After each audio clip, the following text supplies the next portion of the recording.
आज दिल्ली की मुख्यमंत्री रेखा गुप्ता ने राष्ट्रपति द्रौपदी मुर्मू और उपराष्ट्रपति जगदीप धनखड़ से मुलाकात की। रेखा गुप्ता दोपहर 12:30 बजे राष्ट्रपति द्रौपदी मुर्मू से मिलने राष्ट्रपति भवन पहुंची। इस दौरान उन्होंने गुलदस्ता देकर राष्ट्रपति मुर्मू से शिष्टाचार भेंट की। इसके अलावा शाम को मुख्यमंत्री का प्रधानमंत्री नरेंद्र मोदी से भी मुलाकात का कार्यक्रम है। सीएम बनते ही रेखा गुप्ता एक्शन मोड में नजर आ रही हैं। भाजपा ने दिल्ली में खराब सड़कों से लेकर स्वास्थ्य, यमुना की सफाई तक अपने वादों पर काम करना शुरू कर दिया है। दिल्ली की मुख्यमंत्री रेखा गुप्ता ने शुक्रवार को समर्थकों से मुलाकात के दौरान आभार व्यक्त किया और कहा कि दिल्ली सरकार ने अपनी पहली कैबिनेट बैठक में ही आयुष्मान भारत योजना को मंजूरी दे दी है, जिससे आम आदमी पार्टी ने रोक दिया था।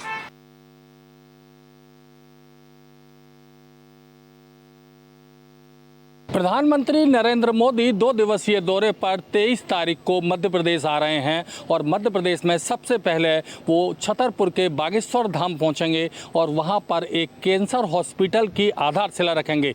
उसके बाद देर शाम वो भोपाल आएंगे। यहां पर वो मिंटो हॉल यानी कि कुशाभाऊ ठाकरे कन्वेंशन सेंटर पहुंचेंगे और वहां पर पार्टी पदाधिकारियों, सांसदों और विधायकों के साथ चर्चा करेंगे। मैं इस समय कुशाभाऊ ठाकरे कन्वेंशन सेंटर पर खड़ा हूं। मैं आपको दिखाना चाहूँगा कि यहाँ पर सुरक्षा व्यवस्था तैनात कर दी गई है, कड़ी कर दी गई है और पूरे सुरक्षा घेरे में इसको ले लिया गया है। और आज पार्टी के प्रदेश अध्यक्ष BD शर्मा ने सभी पदाधिकारियों के साथ दौरा किया और तैयारियों का जायजा लिया। प्रधानमंत्री मोदी यहाँ पर मध्य प्रदेश के जितने विधायक हैं बीजेपी के, उन सभी विधायकों से भी चर्चा करेंगे, सभी सांसदों से भी चर्चा करेंगे, चाहे वो लोकसभा के हों, राज्यसभा के सांसद हों, उन सांसदों से चर्चा करेंगे और चुनिंदा पदाधिकारियों के साथ वो यहाँ मीटिंग भी करेंगे और उनके साथ लगभग 2 घंटे रहेंगे। इसके बाद 24 तारीख को जो ग्लोबल इन्वेस्टर समिट हो रही है उसका शुभारंभ करेंगे और उसके बाद मध्य प्रदेश से वो प्रस्थान करेंगे। कुल मिलाकर अगर 2 दिवसीय दौरा देखा जाए तो प्रधानमंत्री मोदी का ये काफ़ी महत्वपूर्ण दौरा है और इस दौरान ऐसी उम्मीद जताई जा रही है कि प्रधानमंत्री तमाम सारी सौगातें मध्य प्रदेश को दे सकते हैं।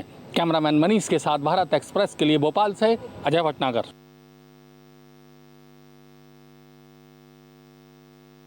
ग्वालियर अपने निजी कार्यक्रम में शामिल होने के लिए अल्पप्रवास पर पहुंचे प्रदेश के मुखिया मोहन यादव ने दिल्ली की नवनियुक्त मुख्यमंत्री रेखा गुप्ता को बधाई दी। तो इस मौके पर उन्होंने कहा कि प्रदेश में जिस तरह से लगातार संभाग स्तर पर इन्वेस्ट मीट आयोजित की गई थी, अब प्रदेश स्तर पर यानी कि भोपाल में 24, 25, 26 को इस मीट का आयोजित किया जा रहा है, जिसमें प्रदेश के सहित देश भर के लोग शामिल होने पहुंच रहे हैं। आज के दिन दिल्ली में 27 साल बाद भारतीय जनता पार्टी की यशस्वी मुख्यमंत्री श्रीमती रेखा गुप्ता ने शपथ ली है। उनके मंत्रिमंडल के साथियों सहित माननीय मुख्यमंत्री को बधाई देता हूं। इसके माध्यम से जो है प्रदेश में विकास के नए आयाम खुल सकेंगे और युवाओं को रोजगार भी मिल सकेंगे। उद्योग के लिए लोगों का स्वागत है और जितना उद्योग बढ़ेगा उससे विकास की गति भी बढ़ेगी और प्रदेश खुशहाल बन सकेगा। मनोज चौबे, भारत एक्सप्रेस, ग्वालियर।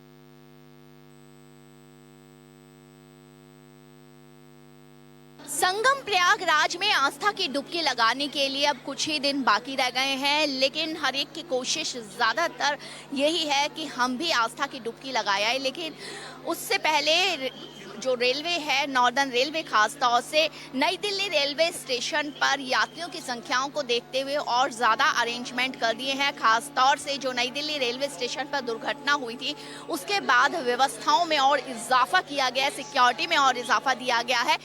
ये है नई दिल्ली रेलवे स्टेशन का 16 नंबर प्लेटफॉर्म, जिसके लिए अलग से व्यवस्था की गई है कि प्रयागराज स्पेशल ट्रेन अब यहीं आएंगी। यात्रियों को प्रयागराज संगम जाने के लिए, ट्रेन पकड़ने के लिए कहीं और नहीं जाना पड़ेगा। ऐसे में यहाँ पर इस तरीके से अलग अलग प्लेटफॉर्म के पास पोर्शन बनाए गए हैं ताकि यहाँ से यात्रियों को आराम से एक एक करके जो है लाइन बना करके प्लेटफॉर्म तक वो पहुंचाया जाए। सिक्योरिटी 3 लेयर सिक्योरिटी कर दी गई है। बाहर एक अनारक्षित टिकटों के लिए बड़ा कैंप लगाया गया है, उसमें कई काउंटर्स बनाए गए हैं ताकि लोगों को किसी तरह की दिक्कत ना हो। फुटओवर ब्रिज जहां पर दुर्घटना वाले दिन ज़्यादा भीड़ हो गई थी, भीड़ होने पर अब उसको बंद कर दिया जाता है ताकि जो यात्री हैं वो जो 3 गेट अलग अलग बनाए गए हैं उन गेट से यहाँ आए। यात्रियों से जो बात करते हैं तो पूछ लेते हैं कोई दिक्कत कैसी है प्लेस? अच्छी है, कैसी सुविधाएं? सुविधाएं अच्छी है। तो यात्री जो हैं अब आराम से उनको गाइड किया जाता है कि आपको यहाँ आना है। जिस तरीके से प्रयागराज जाने के दौरान लोगों की भीड़ देखी गई, भीड़ का महाकुंभ देखा गया, ऐसे ही अब उन यात्रियों की संख्या अभी भी लगातार महाकुंभ जाने के लिए बढ़ रही है, लगी हुई है, क्योंकि आखिरी हफ्ते में ये मानना है कि अभी भी थोड़े दिन बचे हैं। जो रह गए हैं लोग वो भी चाहते हैं कि महाकुंभ जाकर के आस्था की डुबकी लगाया। भारत एक्सप्रेस के लिए कैमरामैन हुकुम सिंह के साथ कोमल शर्मा।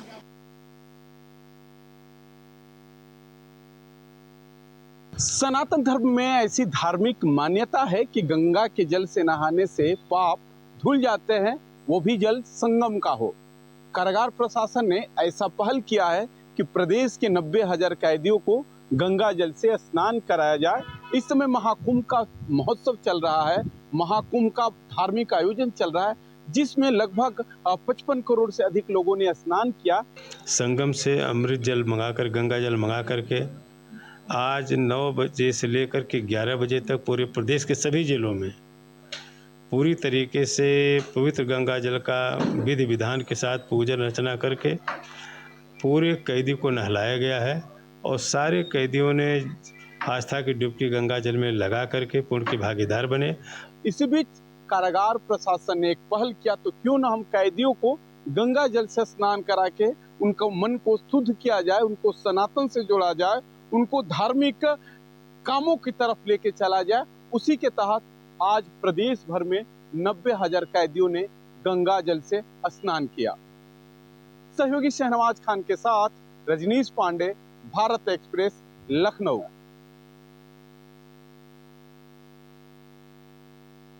अयोध्या के मंडलीय जेल में बंद 770 कैदियों को महाकुंभ अमृत स्नान कराया गया। इसके लिए जेल प्रशासन की तरफ से विशेष इंतजाम किए गए। बाकायदा संगम नगरी से महाकुंभ का जल कलश में मंगाया गया और यहाँ जेल के अंदर बने 2 टबों में पानी के साथ उस कलश में आए अमृत जल को मिलाया गया। फिर बारी बारी से 770 कैदियों को स्नान कराया गया। इस दौरान स्नान करते हुए कैदियों ने भगवान श्री राम की जयकारे भी लगाए। वहीं दूसरी ओर जेल प्रशासन का कहना है कि किन्हीं कारणवश जो लोग यहाँ मंडलीय जेल में बंद हैं, जो स्नान करने के लिए प्रयागराज कुंभ नहीं जा सकते हैं, तो ऐसे में सरकार की तरफ से ये व्यवस्था की गई है जिससे इस अमृत योग का और अमृत स्नान का ये भी आनंद ले सकें, कोई वंचित ना हो। कैमरे सहयोगी मानस के साथ मनमीत गुप्ता, भारत एक्सप्रेस, अयोध्या। महाराष्ट्र के कृषि मंत्री माणिकराव कोकाटे को नासिक कोर्ट ने एक बड़ा झटका दिया है। नासिक कोर्ट ने एक फोर्जरी मामले में कृषि मंत्री को 2 साल की सजा और 50,000 रुपये का जुर्माना सुनाया है। दरअसल 1997 में माणिकराव कोकाटे और उनके भाई ने सरकार को अपना कम आय दिखाते हुए सरकारी कोटे से 2 फ्लैट लिया, एक अपने और दूसरा अपने भाई के नाम पर। हालांकि उसी समय में माणिकराव कोकाटे दूसरी जगह पर एक लोन लेने के लिए अपने इनकम टैक्स और उससे जुड़े प्रूफ देते हुए ये बताते हैं कि वो एक बड़े लोन के लिए एलिजिबल है। इन दोनों ही मामलों में वहाँ के अधिकारियों ने एक शिकायत दर्ज की और उसके बाद इस पूरे मामले में सुनवाई होने के बाद नासिक कोर्ट ने माणिकराव कोकाटे के ऊपर 2 साल की सजा और 50,000 रुपये का जुर्माना लगाया है। अब विपक्ष सरकार के ऊपर आक्रामक है कि जिस तरीके से राहुल गांधी को एक सजा मिलने की वजह से उन्हें लोकसभा से बाहर कर दिया गया था और उनकी सदस्यता रद्द कर दी गई थी, महाराष्ट्र में सुनील केदार जो एक पूर्व मंत्री थे और विधायक थे, उनकी सदस्यता समाप्त कर दी गई। क्या उसी तरीके से सरकार माणिकराव कोकाटे के साथ भी करेगी क्या?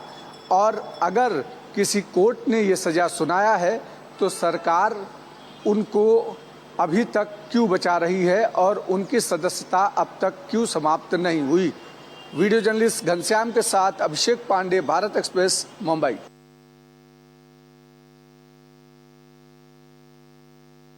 बीजेपी के प्रदेश अध्यक्ष और बिहार सरकार के मंत्री दिलीप जायसवाल की माने तो नीतीश कुमार में दैवीय शक्ति आ गया है। नतीजतन बिहार का विकास तेजी से हो रहा है। दिलीप जायसवाल ने नीतीश कुमार के प्रगति यात्रा का हवाला देते हुए साफ साफ कहा कि मुख्यमंत्री नीतीश कुमार उन दुर्गम इलाकों में जाकर विकास कर रहे हैं जहां कभी विकास संभव नहीं है। जेडीयू दफ्तर में संयुक्त रूप से संवाददाताओं को संबोधित करते हुए दिलीप जायसवाल ने नीतीश कुमार के पक्ष में कसीदे पढ़े। मामूली बात नहीं है। नीतीश कुमार जी को लगता है दैविक शक्ति आ गया है। एक नया शब्द मैं उपयोग कर रहा हूं, नीतीश कुमार जी के साथ दैविक शक्ति आ गया है। कुछ तो है, एकाएक उनके अंदर ये दैविक शक्ति आया है कि बिहार को विकसित बिहार बनाने के लिए उन्होंने जो मजबूत इच्छा शक्ति प्रगति यात्रा में देखी। इस बात से परेशान आरजेडी हमलावर हो गई है। आरजेडी का साफ तौर पे कहना है कि नीतीश कुमार को निपटाने के लिए बीजेपी अपनी रणनीति पे काम कर रही है और जिस तरह एकनाथ शिंदे का हाल हुआ वही हाल नीतीश कुमार का होगा। आरजेडी प्रवक्ता अरुण यादव ने क्या कहा, जरा गौर से सुनिए।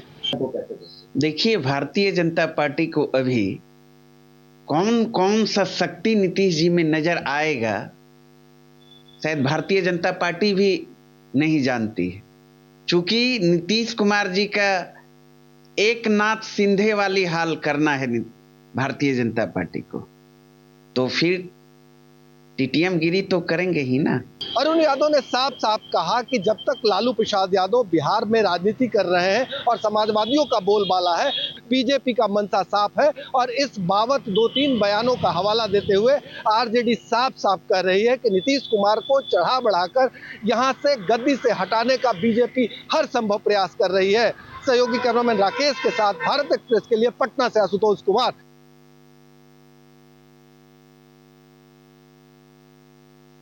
धर्मांतरण को लेकर छत्तीसगढ़ के मुख्यमंत्री विष्णुदेव साय ने कड़ा रुख अपना रखा है। छत्तीसगढ़ में धर्मांतरण एक बहुत बड़ी समस्या रही है क्योंकि ये एक आदिवासी प्रदेश रहा है, आदिवासी बहुल प्रदेश रहा है। तो यहाँ के जो बस्तर के इलाके हैं, जशपुर के, सरगुजा के इलाके हैं, रायगढ़ के इलाके हैं, यहाँ बड़ी संख्या में हमेशा से धर्मांतरण के आरोप लगते रहे हैं और बहुत सारे विवाद भी समय समय पर होते रहे। आज मुख्यमंत्री ने एक बड़ा बयान दिया है। कई ऐसे NGO हैं जो हेल्थ एजुकेशन के नाम पर विदेशी सहायता लेते हैं, लेकिन उसका कहीं ना कहीं दुरुपयोग होता है। हेल्थ एजुकेशन के आड़ में धर्मांतरण का खेल होता है जो कि उचित नहीं है और ये बंद होना चाहिए। उन्होंने ये कहा है कि कुछ हेल्थ से रिलेटेड NGO, स्वास्थ्य से रिलेटेड NGO बड़ी मदद लेते हैं, विदेशी फंडिंग लेते हैं और फिर उस फंडिंग का वो इस्तेमाल धर्मांतरण के लिए करते हैं। और उन्होंने ये जताया है कि वो सावधान रहे, सरकार की उनकी नज़र है, इस पर कड़ी कार्रवाई की जाएगी, ये सब छत्तीसगढ़ में नहीं चलेगा।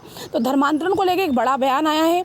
धर्मांतरण के खेल में लगे हुए NGOs को लेकर एक सख्त रुख अख्तियार करा है मुख्यमंत्री छत्तीसगढ़ ने, विष्णुदेव साय ने। और आज उन्होंने खुले तौर पर यह कहा है कि जो भी NGO इस तरह के काम में संलिप्त है, संलग्न है, उन पर आने वाले समय में कड़ी कार्रवाई की जाएगी। कैमरा अशोक के साथ प्रियंका कौशल, भारत एक्सप्रेस, रायपुर।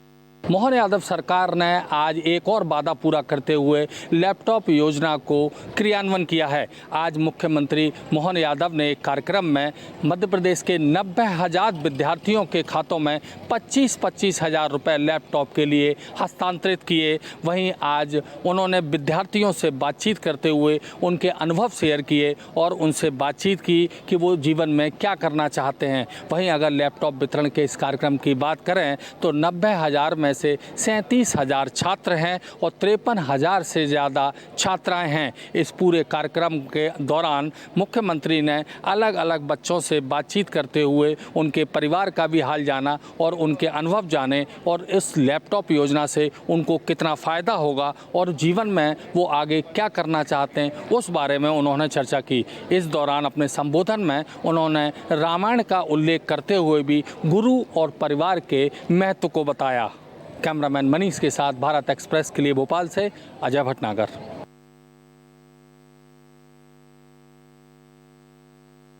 उत्तर प्रदेश में कामिल और फाजिल के तहत शिक्षा ग्रहण करने वाले छात्रों की ओर से दायर याचिका पर सुप्रीम कोर्ट ने केंद्र सरकार और उत्तर प्रदेश सरकार को नोटिस जारी कर जवाब मांगा है। मामले की सुनवाई के दौरान सुप्रीम कोर्ट ने याचिकाकर्ता की ओर से पेश वकील से कहा कि इस मामले में किसी विश्वविद्यालय को भी पार्टी बनाया जाए ताकि उस विश्वविद्यालय में कामिल और फाजिल की शिक्षा ग्रहण कर रहे छात्र छात्राओं को ट्रांसफर किया जा सके। याचिका में कहा गया है कि सुप्रीम कोर्ट ने उत्तर प्रदेश मदरसा शिक्षा एक्ट 2004 को संवैधानिक करार देते हुए कामिल और फाजिल की शिक्षा ग्रहण कर रहे छात्रों को असंवैधानिक करार दिया था। लिहाजा लगभग 25,000 ऐसे छात्र हैं जो सुप्रीम कोर्ट के इस फैसले से प्रभावित हैं और उनका भविष्य अधर में लटका हुआ है। लिहाजा जो छात्र अभी पढ़ाई कर रहे हैं या जो अंतिम वर्ष के छात्र हैं उनको दूसरे विश्वविद्यालय में ट्रांसफर किया जाए। अब देखना होगा सुप्रीम कोर्ट के नोटिस का केंद्र सरकार और उत्तर प्रदेश सरकार की ओर से क्या कुछ जवाब दिया जाता है और उसके बाद सुप्रीम कोर्ट इस मामले में क्या आदेश देता है। भारत एक्सप्रेस के लिए कैमरा पर्सन आलोक सक्सेना के साथ गोपाल कृष्ण।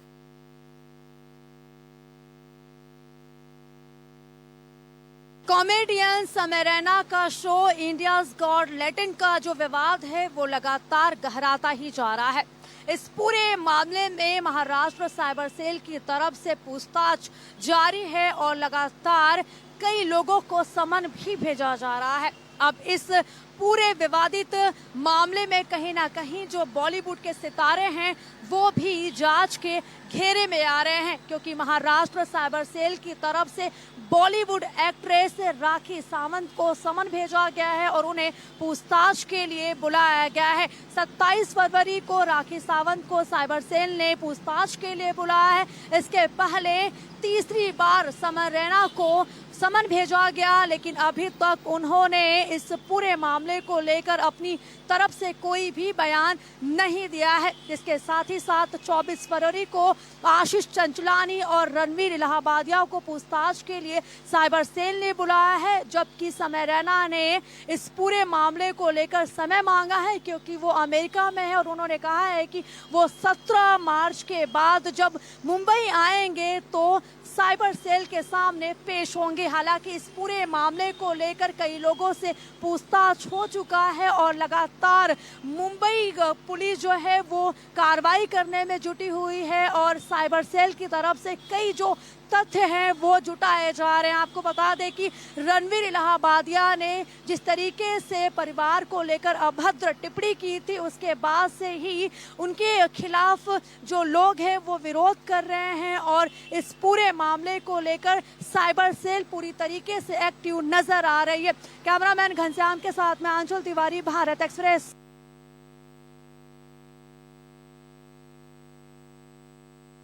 इंदौर की द्वारकापुरी पुलिस ने 2 ऐसे चोरों को गिरफ्तार किया है जो कि थाना क्षेत्र के कई घरों में चोरी करने के बाद प्रयागराज कुंभ में स्नान करने चले गए थे। पुलिस के मुताबिक 15 से ज्यादा अपराध इन दोनों के ऊपर दर्ज हैं और इन्होंने कई घरों से सोना, चांदी के बर्तन और नकदी को चुराया था।